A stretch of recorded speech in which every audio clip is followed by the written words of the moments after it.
Македонските и бугарските историчари од мешовитата комисија на нова средба, овој пат во Скопје.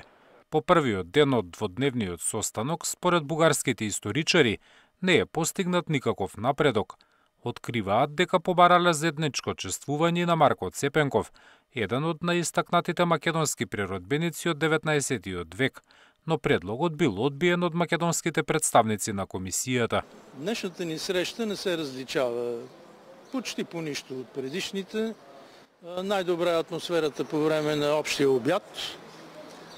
Не се разбираме по същинските въпроси, които трябва да разискваме, така че не може да кажем, че сме свършили нищо полезно.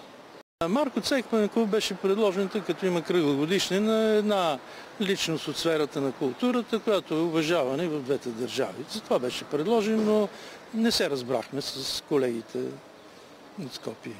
Состанокот продолжува и утре, за кога од македонскиот дел на комисијата најавија дека ќе ја информираат јавноста за што разговарале со своите колеги од Бугарија.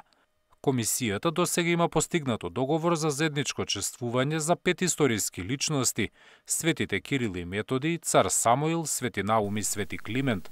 Усогласени се и 5 препораки за измени во учебниците за 6-то одделение во Македонија и 5-ти клас во Бугарија. Според Димитров, следна средба комисијата ќе има на есен.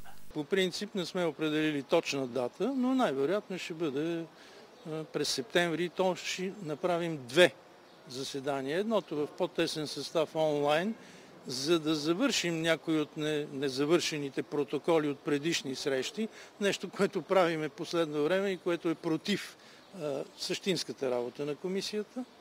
И ще имаме едно редовно заседание към края на месец, на септември.